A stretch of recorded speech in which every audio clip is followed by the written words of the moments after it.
We have the Director General of the Edo State Diaspora Agency, Dr. Loretta Oduware Ogboro Ako. I guess I got that right. You tried very well, Honorable Benga James. Well done. And Israel, well done. Ali, well done. The name is Dr. Loretta Oduware Ogboro Oko. Yes, it's Ogboro, but it's pronounced Ogboro. And the last one is Oko. That Oko is my husband's name. Ogboro is my father's name. And I think I just had that. Honorable CPM. Have you here? Thank you. Well, listener, we're in for a good one today. Very interesting conversation. It's not every day that you come into the studio and a conversation. It's around the diasporan community. The conversation is about government effort at bridging the distance between the home and the diasporians. And it is in bridging this distance, it is in bringing the diasporian community of Edo State closer to Edo State and closer home that we have this agency. And of course, we have the Director General of the agency with us. People talk about the Diasporan Commission, the one headed by Abike Dabiri at the national level. And people say, okay, if you have it at the national level, which is taking care of Nigerians in the diaspora, it's not duplicity to also say you are having at the state level. But this evening, you find out that it's one of the best things you can do. When you also try, because when some things happen nationally, you try to domesticate them as well. And I think the story will be sweeter in the mouth of Dr. Loretta. All right, Edo State Diasporan Agency. I would just want you to talk through it briefly. Thank you very much. In fact, Honorable Benga James, you have raised some very valid points, and I'll be addressing them. It shows that you man with no time, we're waiting time to talk. Well done. So the Edo State Diaspora Agency is something we should thank His Excellency Senator Monday Ogboro for. And the reason I say this is that it was first passed into law and a framework that set it up during Marcus Onobun-led House of Assembly. But nothing happened in that administration as per diaspora. And it took 4 months into the current governor's administration for him to do what people did not do in 4 years, 8 years. That should be around March in 2025. I'm telling you, and what Edo State people have always asked for, and why have people been asking for this? Any civilization what it solves today has thrived because of their diaspora. Let's be honest. And when we talk about diaspora, people will say, oh, the Jews, that's what readily comes to mind. Oh, yes. But go far back as Rome. Just think about it a bit. You see all those wars they fought, all those countries that were captured? Do you know they were remitting back to Rome, to Italy, to that civilization? And that was their diaspora. Now, another thing people need to understand, when you say Solomon had 700 wives, 300 concubines, do you know that all of those women, their countries started remitting back and taking care of Israel? It's documented. There was no war in Solomon's time. Now let's move to modern times. You see Haiti? Haiti is often hit with earthquakes, and as such, they have one of the oldest organized diaspora of modern times. And when they are hit by natural disasters, what happened? They reach out for help and say, our people outside, please help us. So they started, helping their people and sending back. But today's modern stories, when you look at India, you see how they've leveraged on their diaspora to go to the next level. The same thing with Bangladesh, Singapore, and even look at colonization. When the British were colonizing different countries, that diasporans were there and giving back and building those countries. Now, that is why over the years, sons and daughters of Nigeria kept saying that a lot of us are doing well outside the shores of the country. We have skills that we can bring back. And thankfully, we now have a very vibrant big sister of ours, Honorable Abike Dabiri Erewa, head NICOM, and bring diasporans under one umbrella. At the same time, the NICOM developed a policy and said that at federal level, this is now happening. we will likely be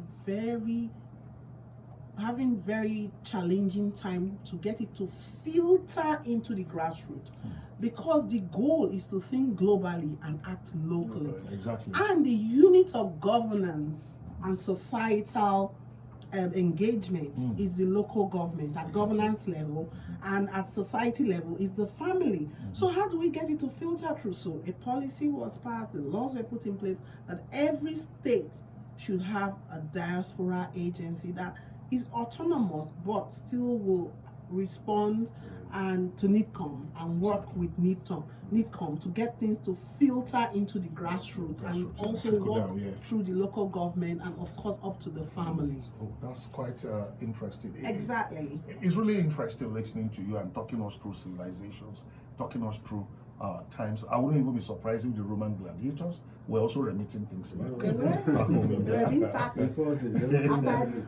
their time. You know, you mentioned something particularly about remittances. It's very important.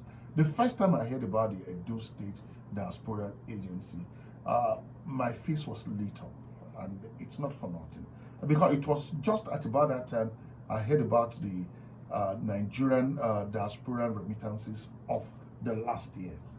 And from what the national remittance size was, the one that came from Edo sons and daughters in the diaspora constituted about 72% of the total that came to Nigeria. So what it means is that if you allocated it in percentages, that means Edo took almost 80% of the total diaspora remittance, which was huge in huge figures. And maybe I'm not huge on mathematics, but I'm huge when it comes to counting money. You understand? So I quickly said, wow, if what Edo diasporans transferred came straight to Edo State, added to the economy of Edo and the families in Edo State, this is huge. Then the government is thinking smart to have thought about this agency. So I'm glad when you mentioned that, yes, that the thing here is to make sure that there is a trickling down to the states, to the local government, and right to the families. There must be a nexus somewhere. So what is the nexus between your own agency and the Edo people in the diaspora? Thank you very much. As we are discussing the nexus, we should place it side by side with the shine agenda of His Excellency. Okay. And we'll take practical examples of things that have happened in the diaspora agency thus far. And our people that are listening, people where they listen, sometimes they just hear shine, you not to know what it stands for. Or what they even shine. But Senator Monday Ogboro and the entire governance team actually sit down and say, okay, what are the main things that bother our people? So S is for security, H is for healthcare, I is for infrastructure, N are for nutrition, which are natural resources, and that encompasses agricultural development, and E, of course, is for education. So when you look at that by the side, hold that thought, then look at the terms of reference of the Edo State Diaspora Agency. Our governor, Senator Monday Ogboro, in his wisdom, he actually sat down, we looked at all of this framework, and we found out that oftentimes people look at diaspora as like ATM. Where the money, where the money. So he now said, okay, let's make sure that their welfare is top on the charts. So it was just a case of bringing number 2 to number 1. So the welfare of Edo State people worldwide. Our people, how una dey? Una sleep well? Una even eat? Because sometimes we forget that these people bear their burdens wherever they may be. Exactly. You may not be able to solve it all, but at least it shows that we have a listening team. Yes. And that is key.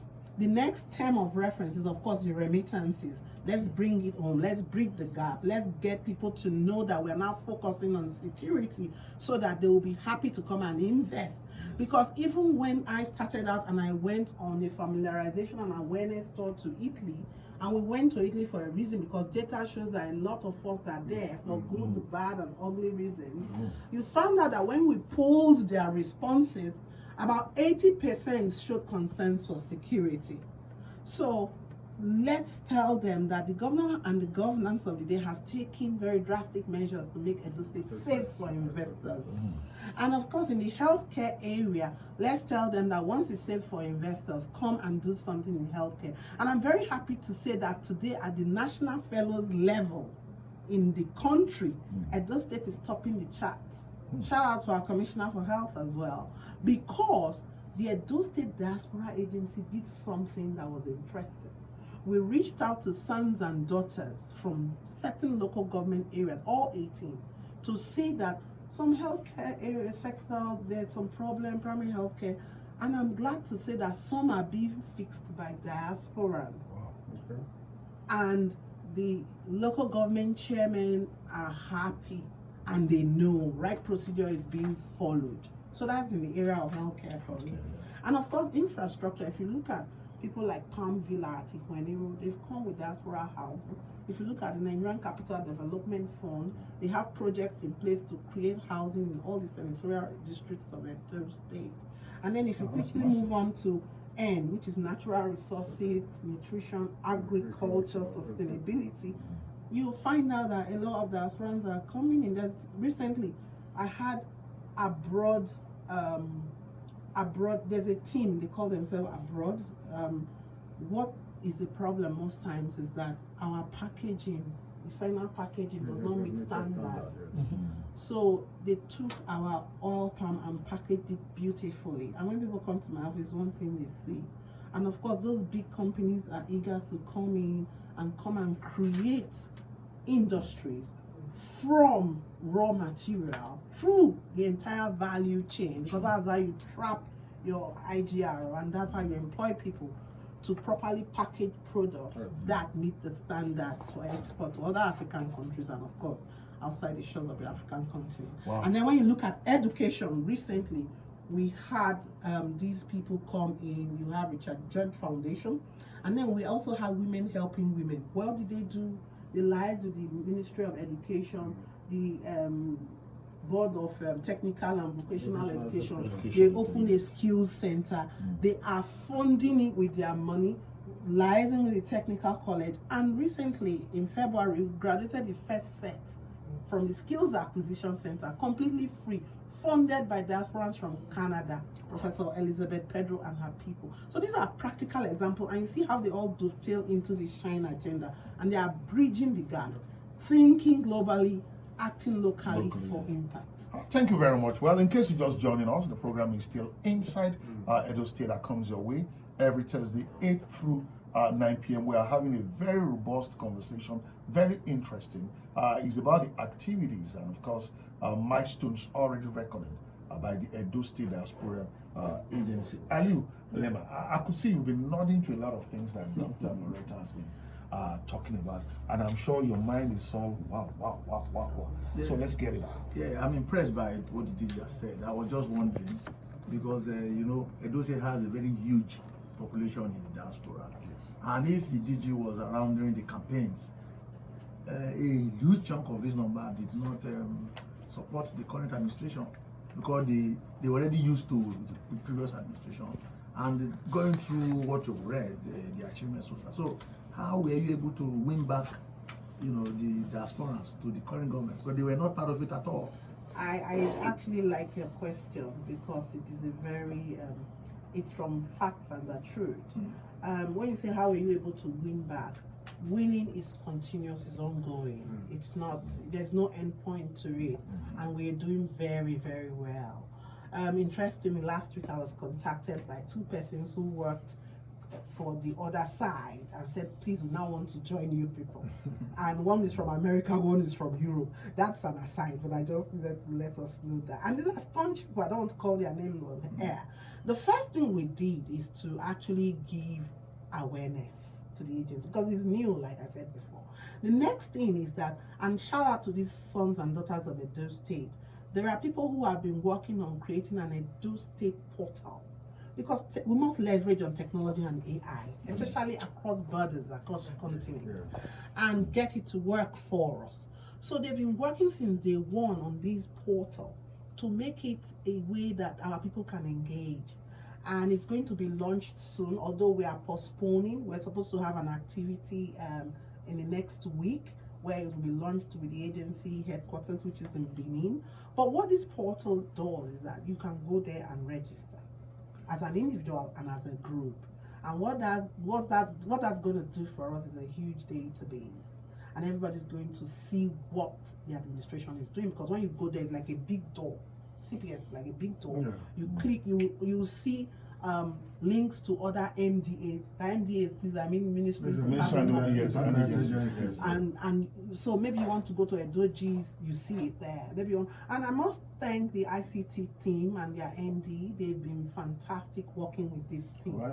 So that's one way of bridging that gap. The other thing is that we've had 300 liaisons from across the world. People who are passionate about Edo State. And why did we go down that route? Because we know that network marketing, just think about it, there's evidence to show that network marketing is the most effective form of marketing and branding. So we had these 300 dedicated people to tell a friend that this is what is happening in Edo State. So they are telling you that I just went to Edo State. I went to the Edo State Diaspora Agency. I was looking for how to contact someone in the Ministry of Education, but you know what? They helped me do it. Everything I wanted to do was done. They held my hand, and they're like, really? And then we had some really practical cases. There was a lady who was sleeping rough in Germany.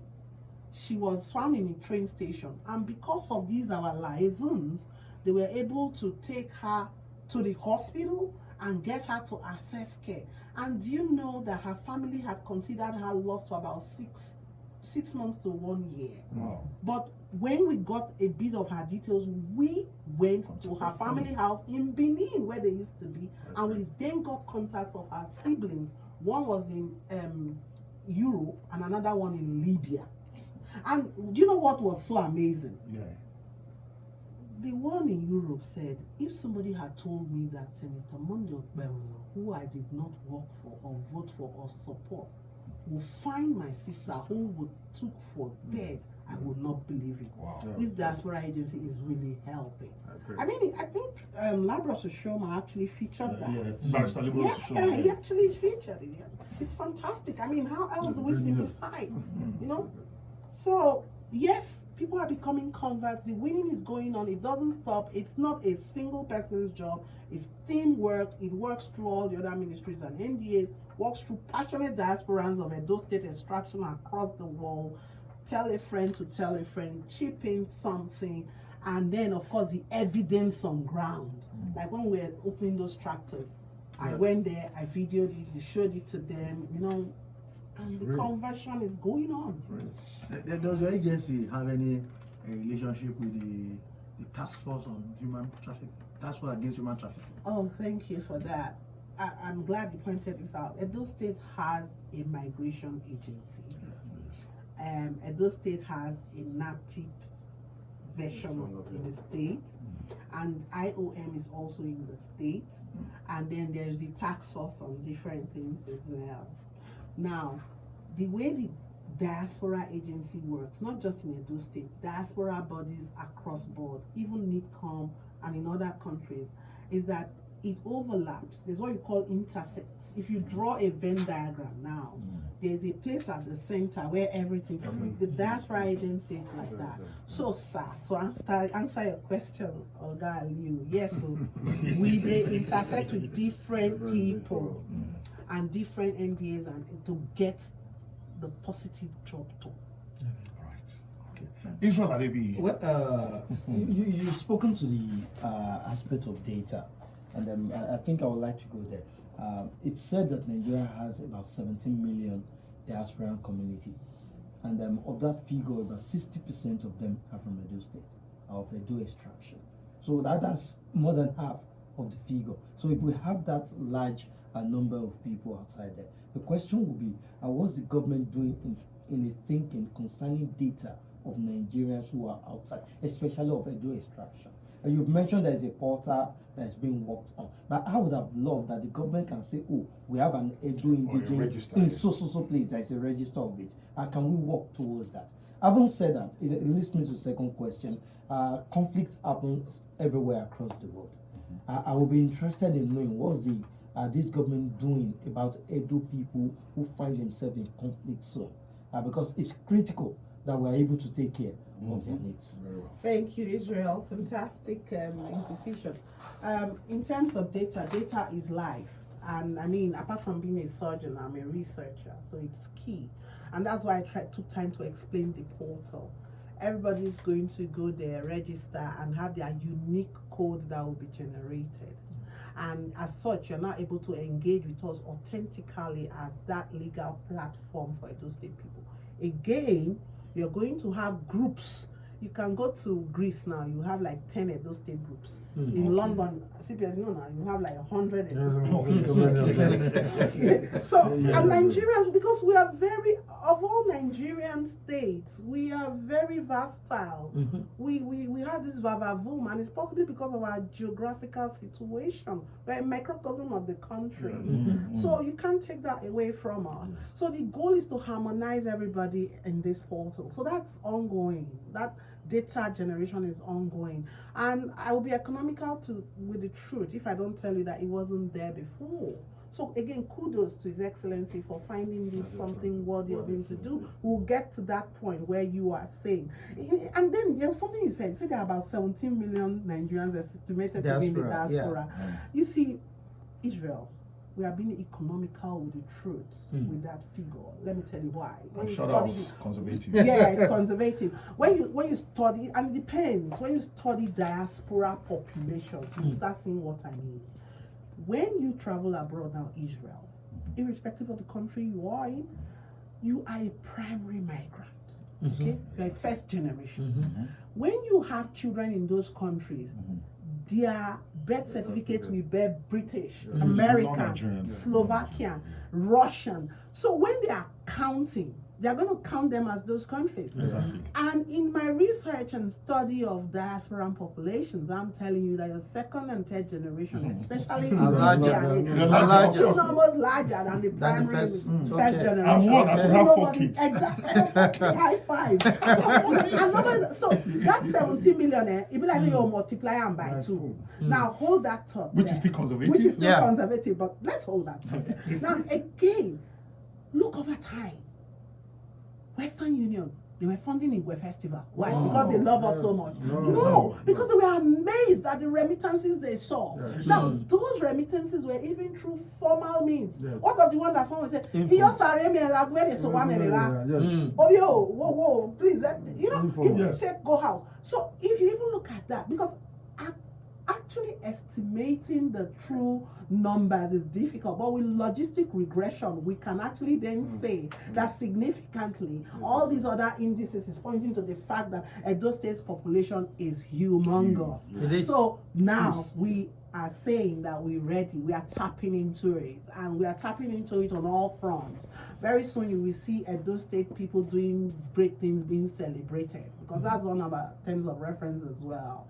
Not just only our culture is important, it is also inclusive of those people who are doing magic. And when you celebrate people, they have more energy. Donor fatigue is reduced. And then when they engage more, they bring those their children. And as a diaspora body, we've proposed a diaspora policy to His Excellency. It's still in the works. But let me give an example. May I just give this quick expo so you know that Oga is really working. In other diaspora communities, we've seen that when they excite the second and third generation and fourth generation, magic happens. But the question is, how do you excite these people? So as the primary diaspora and first generation, if you're coming to do business in Edo State, Edo is ready for you, but we'll give you a tax-free period of, say, maybe, and don't quote me, this is still in the works, but we have suggested from the Edo State Diaspora Agency, because we've passed this document to the Special Advisor on Policy, and the Attorney General has looked at it as well. We're suggesting that 2 years is free. Don't pay tax. Come home. We love you. You know? But if it's in your daughter's name or your son's name that company has been opened, it will be 3 or 4 years free. India did this. So before you knew, all the parents thought they were wise. They were opening their children's names. But eventually what started happening is one day those children got home and said, let me go and see this my papa company with my name Yeah. for house. Yeah. Let me go and They started coming. they started coming home. And that's what we employ. We will domesticate our, we're not saying importing solutions, but we will do a benchmarking and we are domesticating our own intervention. So that's an explanation. All right, thank you very much. Just welcome. before we go to the phone lines, because I know that, yes, there must be a caller there who really want to ask a lot of questions or make That's contributions. Now, there's supposed to be a program next week, Yes. and it's supposed to be for focal point offices. Yes. So we don't know what happened. We know that next week is no longer feasible. But I don't think that is a foreclosure to that program. Oh no. I think we just need to prepare a bit more, when programs are going to happen. Yes, but I think maybe we should explain to people what this is actually. That would have been my follow-up question. You said focal point person. So let me break down small. Every state now is encouraged to have either a diaspora agency or a diaspora commission, which, if you look at the organogram, it's actually like the state's functions. So it's actually independent, just like the states. And then of course you have the federal, which is NIDCOM, but we are guided by policies.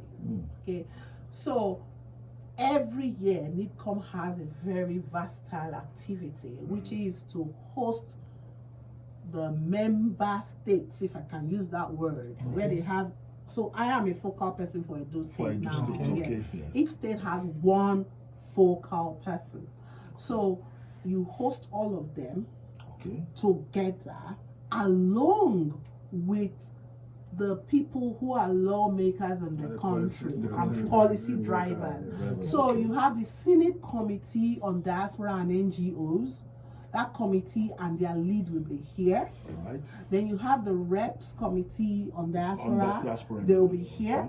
Then you have all the other stakeholders. So it's a federal event. Then the NIDCOM chairman too. The NIDCOM chairman herself is coming. So what that does, let me tell you the goal, the vision that has been happening. For the past 4 years, we've rotated from state to state. And shout out to NIDCOM for this vision, actually, and the chairman, Honorable Abiket Dabiri-Erewa. Because what it does, when you now come and sit with the policy makers and sit with the stakeholders, what's going to happen is that you cross-fertilize ideas. You look at what you've done, what you didn't do quite well, and what you can do better. Yes. So now Edo is our governor is going to be hosting. Once the new date comes out, we'll share it. But what's making Edo State so unique is because, thankfully, my team and I have had the opportunity to study what happened in the other states and the other hosting, and we've decided to do a little tweak. There is no market woman under you will say, where your children say, to the other side. Yes, So we are even going to bring in the everyday man and woman to come to this conference. We are also bringing in other NDAs to come as well. And the reason is this, so they know what we do. So when somebody comes and says, I want to do oil palm business, and I'm going to the Commissioner for Agriculture, he actually understands where I'm coming from. So that when the woman who is in urban market has some genuine problems with her children in Libya, they know how to reach out. And we in turn will reach out to the Ministry of Foreign Affairs, because I had to have inductions at the Ministry of Foreign Affairs and NIDCOM when I came on board. So it's a huge program, and we are glad that His Excellency is graciously hosting it this year in Edo State, and the change of date will be made known once it picks in. Thank you very much, Dr. Loretta. And just before we go to the phone line, we have the CPS, the Chief Press Secretary to the Governor, with us in the studio, and we don't have this privilege every Thursday. Now there are one or two things we want him to also talk about, maybe provide some clarifications. We know that for some time now there has been a recruitment exercise into the Nigerian Army, and the persons of Edo extraction are also expected to be part of that exercise. We don't know where we are at. A lot of people do not seem to actually know that this this recruitment exercise, it's ongoing. And for some who have also heard, they don't really know how they can take advantage and also be part of the recruitment. So maybe now that you are here, I don't have to bother myself to explain it. Then you could do us the honors. We are going to adopt a friend talking to a friend. So that's the approach. Okay. You know, the good thing is His Excellency Senator Monday Ogboro, governor of the state, is passionate about so many things in the state. Yes. You know, he wants to drive the economy of the state. He's sure about security, and we just heard from the agency now, Diaspora agency. Yes, Nigerian Army, they've advertised for recruitment. Edo has a quota, and you know, if we take our mind back, there's always this thinking that we don't have our people in the army, we don't have our people in police, Nigerian police, even Navy. There's a quota system. Every state has a quota to fill. Yes, every state has. And now Edo has about 200 to 300, you know, figures or applicants, position left for the state to fill as part of its own quota system. But as we speak, far less than that number. So who is going to fill it up? Certainly maybe other states will take those quota. So now the government is saying no.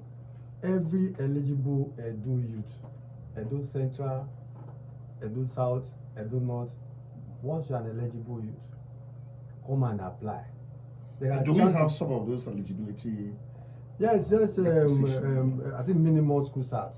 Okay. But this is Nigerian Army regular recruits. Does it have age requirements? They should fall between 18, 24, within that range. Okay.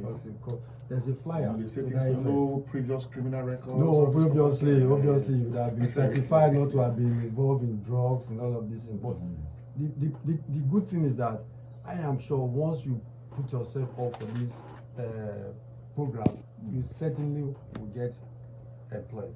Because Nigerian Army is a professional body. It's a disciplined institution. It has all the formative, whatever, the proud and the wearing the colors, the uniform. the uniform itself. It's a pride. It's a pride and something that we want to encourage our people take part in this thing, and so that we will stop complaining that we don't have our people in the army. This is an opportunity for us to join and be enlisted in the Nigerian Army. All right, quickly, Dr. Loretta, I want to say something so that we'll just go straight. CPS, I'm very happy you are giving this information because it will help us as well. There are diasporans of Edo extraction, like I said before. We have the good, the bad, and the ugly. But there are people who right now, some of them are saying, no, I just want to voluntarily return back to Edo State. And we have certain programs in certain European countries funded by the EU.